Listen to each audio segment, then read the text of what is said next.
Hello everyone, welcome back to my YouTube channel Commerce Vidya. This side Professor Rohit Kapoor and today we'll be talking about the practical question on journal. कि journal पे जो practical question आने वाला है CBSE level का, जो अभी 11th के आने वाले हैं, वो कैसा क्वेश्चन आता है और उसमें क्या क्या चीजें इंक्लूडेड होती हैं. हम आज एक फुल फ्लेज क्वेश्चन करने वाले हैं. ये आप ही की बुक का है, क्वेश्चन नंबर 16. आप क्वेश्चन में भी देख सकते हो, बुक में भी देख सकते हो. क्वेश्चन नंबर 16 है जिसको हम फुल फ्लेज तरीके से ये देखेंगे कि इस क्वेश्चन को करना कैसे है और कौन कौन सी एंट्रीज कैसे कैसे डालनी है. पहले हमने रूल्स भी पढ़ लिए, इंपॉर्टेंट एंट्रीज भी पढ़ ली और सारी चीजें पढ़ ली, और अभी वाली है हम ये देखने वाले कि इसको करना कैसे फुल फ्लेज क्वेश्चन को. ठीक है, चलो लेट्स स्टार्ट करते हैं. स्टार्ट करने से पहले अगर आपने मेरी चैनल को सब्सक्राइब नहीं किया है और वीडियो को लाइक नहीं किया है तो प्लीज अच्छे से वीडियो को देखिए, पसंद आए तो लाइक भी करिएगा. ठीक है, चलो all right. So let's start. Question number 16, first journal entry. ध्यान से समझना कि पहली जर्नल एंट्री डालने वाला हूं अप्रैल 1 की. ये क्वेश्चन ध्यान से देखो. Suresh paid in bank as capital. Suresh ने बैंक में पैसे जमा करवा दिए एज कैपिटल. मेरे पास क्या आया? पैसा. मैं एंट्री क्या डालूंगा?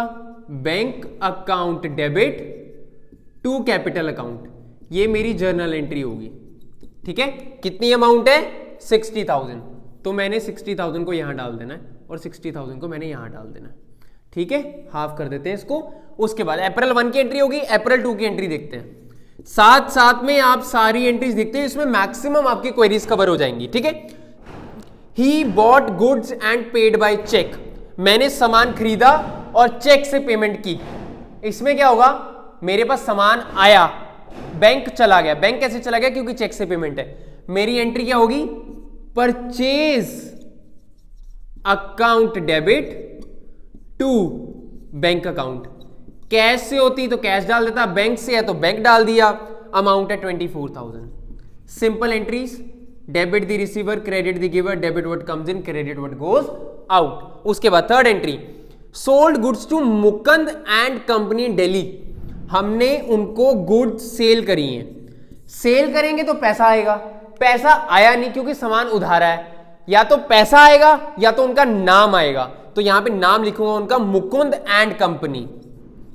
Mukund and company account debit to sales account. Sale को क्या करूंगा? क्रेडिट 6700. ध्यान से समझना पूरे क्वेश्चन को.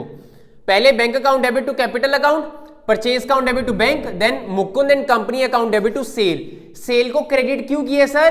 क्योंकि सेल को मैंने इस तरीके से किया, चाहे वो कैश हो चाहे वो क्रेडिट हो. वो हम क्रेडिट इसलिए करते हैं क्योंकि मेरे पास इतनी वैल्यू आ रही है. मुकुंद एंड कंपनी ये मेरे डेटर्स होते हैं. डेटर मतलब जिससे मैंने पैसा लेना है, और डेटर्स हमने पढ़ा है कि हमेशा डेबिट होते हैं. डेटर की जगह पे नाम भी आ सकता था अगर कैश में होते. बैंक में पे करते तो बैंक का नाम आ जाता. क्लियर? उसके बाद sold goods for cash. April 4 में क्या हो रहा है? Sold goods for cash. पैसे आ गए, cash account debit to sale account. Amount कितनी है? अमाउंट चेक करो, 10,900. क्वेश्चन आपकी स्क्रीन पे है, साथ साथ क्वेश्चन देखते रहो. इस क्वेश्चन के बाद जर्नल आपका 90% कंप्लीट हो जाएगा. उसके बाद sold goods for cash, cash आ गया सेल के नाम पे. Paid sundry expenses in cash. मैंने सन्ड्री एक्सपेंसेस पे कर दिए अप्रैल 5 को. पे कर दिए तो कैश आएगा जाएगा? जाएगा. तो sundry expenses account debit to cash account. और अमाउंट कितनी है इसकी? 3,000. क्लियर हो गया? ये हमारी एंट्रीज है. उसके बाद जनरल एंट्री आती है, paid for office furniture and fitting by cheque. Question को ध्यान से पढ़ते रहो. हमने फर्नीचर एंड फिटिंग के सामान खरीदा है और वो भी किसका है? ऑफिस का. अगर ऑफिस का तो बढ़िया बात है. फर्नीचर आ गया? बिल्कुल आ गया sir. Furniture and fittings account debit to, कैसे पेमेंट हुई है? चेक से, बैंक अकाउंट. कितनी अमाउंट है? अमाउंट चेक करो, 4,000 रुपीज का. बड़ा छोटा सा फर्नीचर लेके आए, कुर्सी लेके आए होंगे एक. चलो नेक्स्ट पे चलते हैं. Bought goods from Ramesh and brother. Ramesh and brother से हमने सामान खरीद लिया अप्रैल 9 को, अप्रैल 9 को रमेश और ब्रदर से सामान खरीदा। परचेज सामान आ गया, purchase account debit to Ramesh and brother. Amount कितनी है चेक करो, अमाउंट है 10,600। अब यहां पे एक चीज सोचने वाली है, जब मैंने कैश में परचेज किया था तो purchase account debit to bank आया था जब बैंक से परचेज किया था।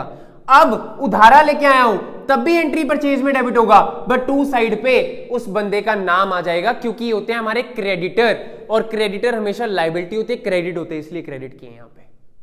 क्लियर है? चलो नेक्स्ट पे चलते हैं। Return goods to Ramesh and brother.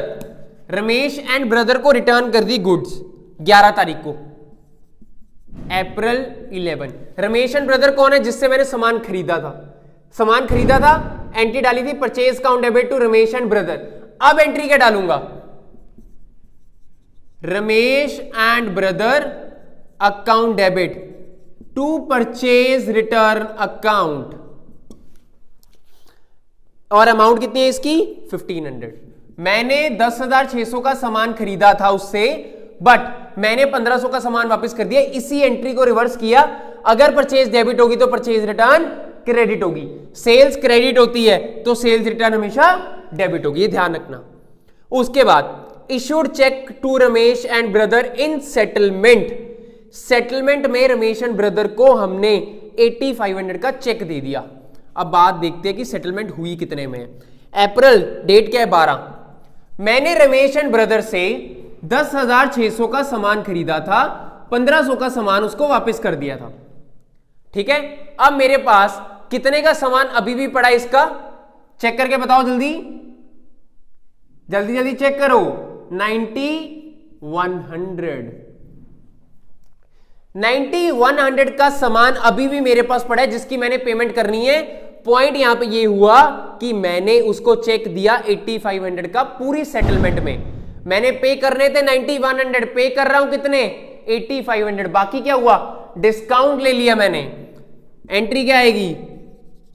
Ramesh and brothers account debit to bank account to discount received account. पूरे पे करने थे 9100, पे की 85, 600 रुपए का मैंने डिस्काउंट ले लिया रमेश एंड ब्रदर से। ध्यान से पहले देखना है मैंने उसको पैसा कितना देना है, कितना रिटर्न हो चुका है, उसके बाद जो अमाउंट बचेगी उसको पे करना था और मेरे को डिस्काउंट रिसीव हुआ क्योंकि पूरी सेटलमेंट हो गई, ठीक है। उसके बाद 5000 की goods costing 5000 destroyed by fire, और इंश्योरेंस कंपनी ने क्लेम कितना दिया? सिर्फ 4000 रुपए का। ये एंट्री को ध्यान से समझ लेना, ये एंट्री आती होती है मैक्सिमम टाइम पे। अप्रैल 12 गुड्स होगी fire, stock by fire, entry आएगी loss of stock by fire account debit to purchase account. कितने की? 5000 का। जितने का सामान खराब हुआ है वो एंट्री डाल दूंगा। मेरा परचेज की वैल्यू गिर जाएगी क्योंकि जो सामान मैं लेके आया था वो स्टॉक बाय फायर हो गया, वो खराब हो गया। अब इंश्योरेंस कंपनी ने 4000 पे भी कर दिए। चलो देख लेते हैं। बैंक अकाउंट डेबिट, उसके बाद लॉस ऑफ स्टॉक या profit and loss account debit to insurance claim account. Bank में कितने पैसे आए? 4000 रुपया। लॉस कितना आएगा? वो 1000 रुपया। इंश्योरेंस कंपनी ने कितने पैसे देने थे? 5000 रुपया। क्लियर हो गया? अब आपको ध्यान में रखना है कि 5000 रुपए का लॉस हुआ था स्टॉक बाय फायर, 4000 रुपए हमें मिल चुके हैं। 1000 रुपए का मेरा लॉस हो गया, वो जाएगा प्रॉफिट एंड लॉस अकाउंट में, और 5000 रुपए का टोटल इंश्योरेंस क्लेम उनका बनता था। क्लियर होगी एंट्री? चलो नेक्स्ट पे चलते हैं। बैंक चार्जेस इंटरेस्ट, बैंक ने हमसे इंटरेस्ट चार्ज कर लिया अप्रैल 13, तो एंट्री क्या होगी?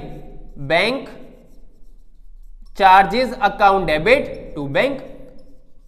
बैंक चार्जेस हमें पड़ गए। बैंक चार्जेस मेरे क्या होते हैं? एक्सपेंस। एक्सपेंस लास्ट रूल क्या बोलता है? Debit all expenses and losses. और पैसे किसके चले गए? बैंक से चले गए। कैश तो बैंक चार्जेस हम पे नहीं करते, तो बैंक चार्जेस आ गए। तो यहां पे इसकी अमाउंट है 200 रुपीज। ठीक है, सिंपल। चलो नेक्स्ट है कुछ एंट्रीज यहां कर रहा हूं, ये आप सबने लिख लिया तो इसको इरेज कर रहा हूं मैं। चलो नेक्स्ट एंट्री है हमारी, बोरोड फ्रॉम रिद्धि, रिद्धि से 50,000 रुपए का लोन ले लिया, पैसे आ गए, bank account debit to Riddhi's account. किससे लिए हमने पैसे? रिद्धि से। मेरे पास क्या आ गया? पैसे आ गए। Borrowed from Riddhi 10%। अब उसने बैंक के कैश है, लिखा ही नहीं कि बैंक में डाले, तो मतलब मेरे को कैश दिए उन्होंने। Cash account debit to Riddhi's account, Riddhi's loan account लिख सकते हो क्योंकि रिद्धि से हमने लोन ले लिया। अमाउंट कितनी है? 50,000 रुपीज। बस आपको यह ध्यान रखना है पैसे आ रहे हैं या जा रहे हैं, एक्सपेंस हो रहा है या हम कर रहे हैं। मुकुंद एंड कंपनी से 3,000 रुपए मिल गए, मुकुंद से पैसे आ गए, पैसे आएंगे मेरे अकाउंट में आए, bank account debit to Mukund and company. Amount कितनी आई मुकुंद से? 3,000 रुपए। ठीक है, क्लियर। अब एक नेक्स्ट एंट्री समझने की कोशिश करना कि मैंने ना अपना हाउस होल्ड फर्नीचर बेच दिया और पैसे लगा दिए बिजनेस में। आप चाहे हाउस होल्ड कुछ भी बेचो, मेरे लिए तो वो कैपिटल ही है। हाउस होल्ड को बेच के आ गया तो मेरे लिए, मेरे पास तो क्या आया? Cash account debit to capital account. मेरे लिए तो वो कैपिटल ही मानी जाएगी, चाहे आपने कुछ भी बेचा हो। 10,000 रुपए की मेरे पास कैपिटल आ गई। क्लियर है? इसके बाद ध्यान से पढ़ो एंट्री अप्रैल 30 वाली। Sold goods costing 5,000 to Anita for cash. Anita को 5,000 रुपए का सामान बेच दिया कैश में, प्रॉफिट हुआ उस पर 20% on cost less 20% trade discount और 20% ट्रेड डिस्काउंट लगा दिया। पहले तो 5,000 की जो कॉस्ट है ना उस पर 20% प्रॉफिट लगाओ। 5,000 पे 20% करोगे कितना आएगा? 1,000 रुपया। 1,000 रुपए फिर हमने ट्रेड डिस्काउंट देना है। 5,000 रुपए की मेरी कॉस्ट थी, ठीक है, ये मेरी कॉस्ट थी। वो कह रहे इस पे 20% प्रॉफिट डाल दो, डाल दिए 1,000 रुपए। अब मेरी 6,000 रुपए होगी सेल प्राइस। इस पे वो कह रहे हैं ट्रेड डिस्काउंट दिया आपने 20%। 20% कितना हुआ इसका? 1,200। मतलब कि 4,800 में मैंने कैश में सामान बेचा है। एंट्री क्या आएगी? Cash account debit to sale account 4,800। देखो किसी को कोई प्रॉब्लम है तो इस तरीके का क्वेश्चन अगर आपको आएगा तो पेपर में आएगा, जिसमें 12 से 13 जर्नल एंट्रीज होंगी, जिसमें डिस्काउंट के बारे में बात होगी, trade discount, cash discount, payment के बारे में बात होगी, सेटलमेंट भी होगी। ये वीडियो को अच्छे से देख लेना, अगर दोबारा देखनी है आराम से बैठ के देख लेना। ऐसा ही क्वेश्चन आपको बोर्ड में आता है, 1-2 एडजस्टमेंट ऊपर नीचे होंगी। ठीक है, इससे हमारा जनरल चैप्टर खत्म होता है। I will connect again tomorrow morning with a new chapter and most probably वो चैप्टर होगा आपका लेजर। इसके बाद हम शुरू करेंगे trial balance, then final accounts. All right, stay connected with commerce with everyone. Thank you.